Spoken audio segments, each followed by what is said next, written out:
one. So if I were to ask you to tell me what you would consider to be a practically perfect film, what would that be and why? Well, right here on Meet Me at the Movies, we've been asking that question of film critics, film fans, film lovers, and friends of mine as well. And a friend is joining me today. A couple years ago, got a chance to spend some time with Will Eskridge. Now, Will and I have known each other for well over 2 decades. He and I were the co-founders of the Reel-to-Reel Film Fest from the Cleveland County Arts Council. And so I've known of his love of cinema for a very, very long time. So when I, Noel T II, got a chance to spend some time with Will to find out what he would consider to be practically perfect from a cinema standpoint, I was not surprised that Nicolas Cage showed up in that mix. Let's go to that conversation right now on Meet Me at the Movies. Hello, welcome to Practically Perfect Cinema. Try to say that 3 or 4 times really fast and you'll stumble. I promise you you will. I was trying to think of a third P to have that alliteration. Practically Perfect Pictures, and they are pictures, they're moving pictures, but it still works. Practically Perfect Cinema still works. I'm Noel T II, joined with Will Eskridge, a longtime friend. We've known each other for about 25 years now, which is really hard for me to believe that we've known each other that long. And when we've talked to movies over the course of that time, during a season that you lived near me, we definitely talked a lot more about films, and we got to be involved in the foundation of the Reel-to-Reel Film Festival. We were the co-founders of that. You approached me with this idea and asked what I thought, and I'm like, yeah, let's do it. Let's do it. See, there are people calling right now to find out when the next festival is going to be taking place, so I have to call them back on that. But Will, really good to see you. Good to have you on the show as we talk Practically Perfect Cinema. I'd love for you to give me a little background on where your love of film began. I probably have to put it back to my mom and dad. They were actually in Hot Air. Wow. Yeah, they were extras in that movie. Yeah, and I do remember going to see that. It was a big deal. They were at the Holiday Inn. They were just, you could barely see them or whatever. But we went to I guess it would have maybe at the Rogers Theater maybe is where it screened. And I remember putting on the 3D glasses. And it was just such a huge. I remember that being a big deal. Huge deal. That was really big. But and that was the Hot Air. That was an Earl Owensby film that was shot on his with his studios, and that was when he was doing all of these 3D films. So Hot Air, kind of the Great Balloon Chase, and that was actually, I don't know if you knew this or not, but Greenville used to have this kind of Greenville Weekend Aloft where they had all these balloons that went up, and this was kind of what launched that. I did not realize that. I have heard of that years later, but I did not realize that's awesome. And so it was that, and then just we always, it was a big deal. I remember going to the drive-in theater to see was it Private Eyes, the one out of Isothermal with Don Knotts and Harvey. So like. Things like that. We did that as a family, and we'd go to the movie theater. I remember seeing Raiders of the Lost Ark when I was a kid, and I don't know, we just saw these practically perfect and maybe not so perfect films, as kids, and I really think that sparked it. And then, Dad, had an RCA camcorder, and now just doing home movies, and I've actually been going through some of that stuff, some of the VHS stuff, which has been great, and thank goodness for that, and then my mom's dad had a regular 8, but that's really, I think that is really what sparked it, and it was just such a fun experience. The smell of the popcorn, going as a group is such a cool, fun thing to do too. Yeah. And I enjoy going by myself sometimes too, but haven't done that in a while. But it's such an experience. So yeah. Yeah, it is a community. It is a community experience, and initially theaters were designed with that in mind. And the art films, the awards caliber films, they're not really drawing people to theaters. And I mean, people, I'm being very general, but wide audiences are not going to see these types of films. And theaters are suffering because of that. But you have a background in art as well. And so you've always appreciated the art of cinema, whether it be the cinematography, the production design, sound design, the score, all of those things have appealed to you. And I know when we were in those early years of working on the Reel-to-Reel Film Festival, that was something that we looked at every aspect of the film, the art and the science of it, and that was kind of the beauty of what we did. And when I started thinking about practically perfect cinema, it's not necessarily the art. Cinema is also the entertainment aspect, and it can be both. And so, when you sent me your pick, to me, it's a pick that appeals both to me critically and also just as a film lover. And the film is from 1987. 1987. So tell me about your practically perfect film. All right, here it goes. It's Raising Arizona by the Coen Brothers. Oh, it is. It's such a fun and unusual film. So for you, what is it that makes this practically perfect? So it is a double whammy for me personally, in that I do believe it is a overall everything, and we'll get into the minutia, into the details. But it's also extremely nostalgic for me because I was about 11 years old, and for some reason it was one of those movies that we all watched, and every single person in our family would just endlessly quote it, like just to this day, like whatever. So like Raymond, my brother, and I still quote it to this day. Mom will still quote it. Dad would when Beth and everybody. It was just one of those. We saw it as a family. I think we might have rented it. I don't think we went to see it in the theater. But anyway, but yeah, I mean, overall, it is the cinematography is so on point, and it's such a and it's creative. It's so creative. I love all the practical. I don't know if it's not really practical effects in the sense of like Harryhausen, but like it's those things of like you can see the almost the Sam Raimi-ish of ness of using like some of these practical things and doing the thing with the Huggies on the floor, you could see those edits when it's on the thing and he goes, it's not Ozzy and Harriet, and he picks up the thing. There's just very, very clever editing that goes into that movie. And the soundtrack, talk about the soundtrack, man. Oh my word. It fits that so perfectly. And it's the same guy, I cannot think of his name right now, but it's the same guy that did Blood Simple, which was one of their first ones too. And it's that weird, it's like, it's funny, but then there's like these odd, it's Coen Brothers, so you know where that goes, but it's also this beautiful, stunning film. I mean, it's all the feels, it's all, you feel for them as, they're trying to get their life on track. They're trying to do the right thing. One of my favorite parts in that movie actually is it's kind of a dark horse, and it's just when they first got married, and it's at the very beginning because it's got one of the longest intros before the the credits even run. It's got one of the longest intro sequences ever. Like a cold open, yeah. Yeah, and they go through the whole. They go to grab the junior. They put the ladder on the the station wagon, and you're already that far in the film. Anyway, but one of the most beautiful things is when they're sitting on the lawn chairs.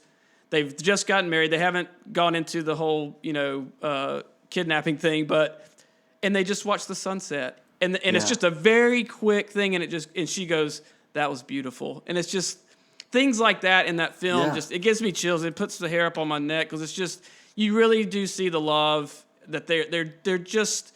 He's trying to do better, it's just, I think she has this motherly instinct because she's taken him, kind of trying to make him better, and then they want to, anyway. So. Yeah, you mentioned the soundtrack. Carter Burwell did the soundtrack. Who's worked with the Coen Brothers, and this was, talk about a quirky soundtrack. I mean, you had these sounds of the organ, you had a choir, you had a banjo, you had whistling, you had the yodeling. The yodeling, I mean, that's just that's not typical for a soundtrack. And the Coen Brothers, this film is really quite different than Blood Simple. I mean, sure, it's got the Coen Brothers stamp, but it's a quite different kind of film. And so, for those who may have been expecting Blood Simple when they went into this, they were surprised big time on this. And the cinematography, which we talked about, and some of the choices with the shots, that was the guy's name was Barry Sumfeld, who has worked with the Coens quite often as well. Yeah, it's a film that is such a quirky concept when you look at the script, and it's almost got this Southern Gothic kind of feel to it as well. And I know the Coens talked about they wanted to kind of pay homage to some of those quirky films of like the Preston Sturges kind of films, but also to that Southern Gothic literature of Flannery O'Connor. And I think it's a beautiful combination of really both of those kinds of things. It's such it's almost a film that transcends genre, because it's not your typical comedy, but you talk about those moments of clarity that are really pure drama that make you think. Yeah, I agree. And I was thinking that same thing. I was like, it's a comedy in my head. I'm like, it's almost, I mean, it is, but it's not. I wouldn't label it as a comedy. And, it's not a drama, but there are dramatic parts. It's not an action film, but there are certainly towards the end with the warthog, the guy that dresses like a rock star. Yeah. But, so it does. You're right. I mean, it supersedes any kind. And I think that's one of the things why I like about it, just that quirkiness. That just, you can't really fit it in any peg, any peg. So it's an odd shaped peg for the holes that are available, And it is one of those films that I think only truly works when all of those pieces of the puzzle fit, because of the dynamic of who the Coen Brothers are. I mean, especially this. I mean, you got to see. I think in this film you truly got to see what they were capable of from creating unusual story and unique and memorable characters. So you got that as the foundation. But in order for that to work, the directing really does have to be spot on from start to finish. But the casting has to work. The players, oh man, yeah. Sorry, the players. I mean, William Forsythe, John Goodman, Holly Hunter, Nick Cage, of course, Ian Marshall, Tex Cobb. I mean, you have them, and they are. Every single person in that film is firing on all cylinders, whether it was a small part like Emmett Marshall, or whether it was lead like Nick or Holly. It's just it's Francis McDormand. And I mean, just everybody is firing on all cylinders, and and with the Coens, that's something I've always appreciated, that even the supporting characters, or what may be a minor character in any other director's film, here it matters. Yeah. Every character matters. Yes. Yeah. Down to when he's drilling the pipes or whatever he's doing in the thing, and MM is right there, and he's just that classic guy at work that's not doing anything but talking your ear off, and you're just trying to get your job done, And that was a small part, but it was so perfect. It's funny, and it's relatable. Everybody has worked that job where I'm just trying to make it through the week, man. Like, can you go back over there and oil the pipe, or whatever you need to do, or whatever your job is, and so it's just, Yeah, exactly. Like those. Yeah, let me just get to 5 o'clock, okay? Just Yeah. you go on over to your place. I appreciate you. Appreciate the work you're doing. Right. But let me do my job, Yeah, okay? yeah, exactly. Yeah. Can we at least maybe talk at lunch? I don't know. But you wouldn't. I don't think you would have. It's one of those movies too. It's early enough in their career. You wouldn't have. I don't think. I see a lot of similarities with obviously with Our Brother Where Art Thou. You wouldn't have that movie if they had. I mean, I try not to say things like that, but like I don't think that would. You know what I mean? If they hadn't nailed it with that one, and it's kind of a deeper cut. I mean, people know it, but I don't know. I actually don't know what it did at the box office. I can't imagine it did amazing, just given that, but I think it obviously did okay because they did, Hudsucker Proxy and right. everything after that. So thanks so much for joining us right here on Meet Me at the Movies. Today, Will Eskridge joining us as we talk about why Raising Arizona is considered a practically perfect film. After this quick intermission, we're going to be back with more of that dialogue, so stick around. Won't you come and meet me at the movies? Won't you come and watch a flick? Hi, I'm Nikki Bliss Carroll, your host for Cleveland Connections, the show that explores what's happening at Cleveland Community College. Join us as we sit down with members of faculty and staff to discuss programs of study, upcoming events, and other exciting campus news. We'll have a new show for you each month on C19 TV, or you can stream us online at C19.tv. Tune in and connect with Cleveland Community College on Cleveland Connections.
Education is our most powerful tool to improve and change our world. Hi, I'm Rhonda Benfield, your host for School Matters. Join me for a new program every other week with information from and about the students and staff of Cleveland County Schools. Discover what our schools are doing to challenge students and help them reach their full potential. You can catch us on Spectrum Cable Channel 19 or stream us live on C19.tv. Hi, I'm Shara Miller, the host of Artworks. Each month we bring to you wonderful, talented artists from here in Cleveland County and the region. We have artists, we have potters, we have painters, we have musicians, we have actors. We just have wonderful artists that come to you and tell you about all that they're doing, their creativity, what inspires them. Join me here on Artworks each month on C19. You can also watch us online at c19.tv. Won't you come and meet me at the movies? Won't you come and watch a flick? Hello and welcome back to Meet Me at the Movies as we talk about practically perfect cinema and why Raising Arizona should make that list. Let's go right back to that conversation with me and Will Eskridge from just a couple of years ago. Yeah, it was a limited budget, $5.5 million. It brought in, about $30 million at the box office. So it was a success, especially when you look at what it cost. right, And it truly set them up for doing some other things down the road, some other things they wanted to do. And I think that's, Holly Hunter was a known commodity, and people knew what she was capable of. They knew that she could do drama, she could do comedy, she could do in between, and Cage was he's just wild and crazy, and there was a time in my life that I was not a Cage fan, but this changed it for me. This really took it into a different direction. I started to appreciate him. This and also Honeymoon in Vegas. I'll say those two films Honeymoon in with Vegas. Cage. Yeah, I saw that in the theater when I was 16 or whatever when it came out. It's great. Yeah, Jimmy I'll say Caan. those two for me from a Cage standpoint sold me. And and here he is decades later playing himself in movies. And Cage, who has been nominated for Oscars and won major awards, he's like, I'm an actor, and if somebody wants to pay me to act, it doesn't have to be the award caliber film. Right. It's a job, and if I want to work, I'm going to work, and I love that. I absolutely love that about him. I love that too. I can certainly appreciate that, and I think Michael Caine has a similar outlook on that, and I think that's really it doesn't have to be practically perfect. Right. So that's exactly right. Yeah. All right. Any final thoughts you want to make sure you share about Raising Arizona? I would just like to say that it is a beautiful film. I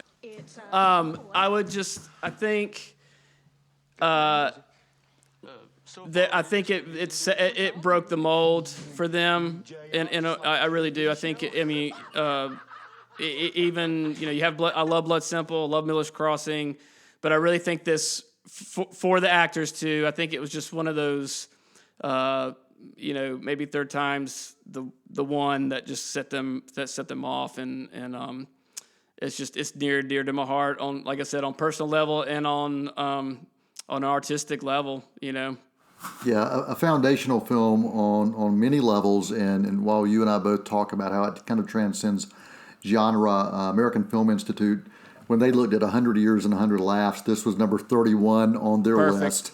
Awesome. And Bravo had the 100 funniest movies, and it was number 45 on that list. So it is one of those that people do go back to, and it's one of those that the expectations were pretty low. And I think that's what's beautiful about these practically perfect moments. Sometimes it's the lightning in the bottle that happens that you have no idea that it's actually going to work, and it does.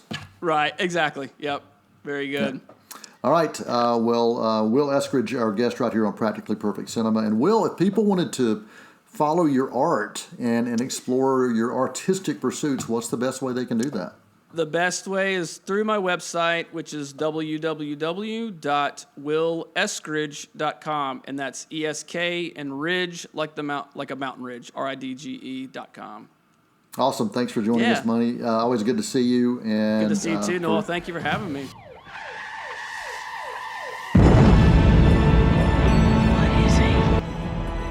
Do you see him too?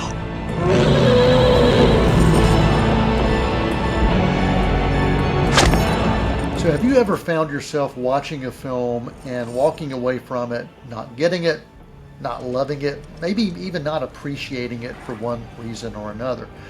I think that happens to all of us from time to time. But upon a revisit, sometimes revisiting a film with friends can change your perspective. That definitely is something that has happened to me over the years especially the early years with Nicolas Cage films. Raising Arizona from 1987 is really a film that I think, to me, has gotten better with the test of time from my standpoint. So when you think about this, when you mix a reformed criminal, a cop with a heart of gold, and 5 bouncing babies, and a biker who looks like he rode straight out of Mad Max, you get really one of the most brilliantly bonkers comedies of the 1980s, and that is Raising Arizona. Directed by Joel and Ethan Coen in 1987, this film is part screwball comedy romance, part crime caper, and part fever dream, and it's all wrapped up into a giant, chaotic hug. So Nicolas Cage, he sports a hairstyle here that seems to have a life of its own, and he plays H.I. McDonough, small-time crook with big-time dreams, and Holly Hunter's Edwina, well, she goes by Ed. She's the parole officer who falls for this bad boy and the bad boy charm, and she eventually marries him. after a few too many mugshots for sure. But when biology refuses to cooperate with their dreams of starting a family, H.I. and Ed come up with a simple, foolproof plan. Nathan, Arizona, well, he's got more babies than he can handle, and he's not going to miss one, right? Well, spoiler alert, he does notice, and really what follows in this film is a wild, diaper-flying, bounty hunter-chasing, Huggies heisting adventure for the ages. And speaking of bounty hunters, well, Randall Tex Cobb, he barrels onto the scene like a dirt-streaked demon. He's the lone rider of doom, and he's sent to bring chaos, carnage, and a very confused baby back home. It really is pure Coen Brothers insanity, and is stitched together with heart, with humor, and really some of the best one-liners that you can shake a pacifier out.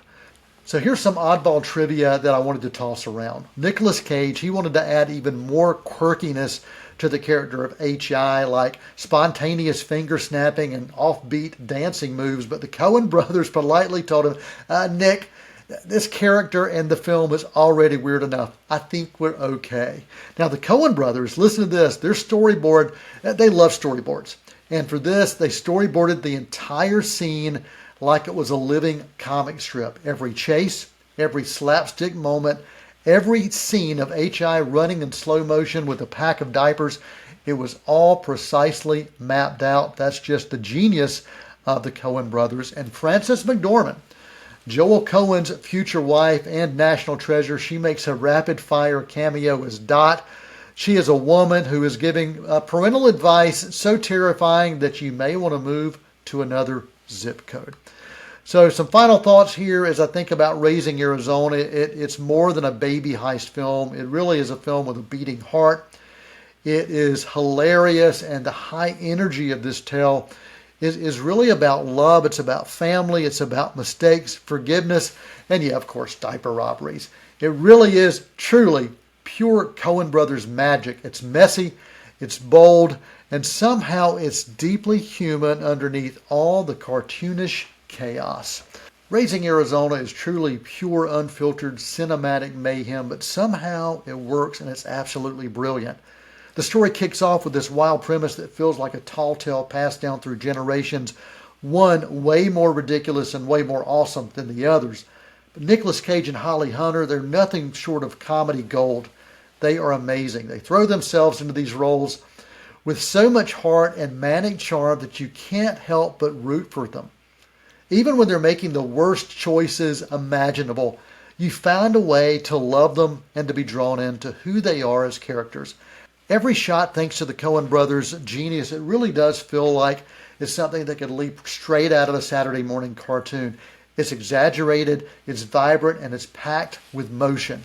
The best part, no matter how many times I watch Raising Arizona, there's always something hidden there. There's always a perfectly slapstick moment and another absurd scene that's really waiting to crack you up and for you to break down and think about. Sometimes all you have to do is just think about the fun and the chaos of life, and it can remind you films like this are reflections of sometimes our craziest days. The final grade for this, solid A rating.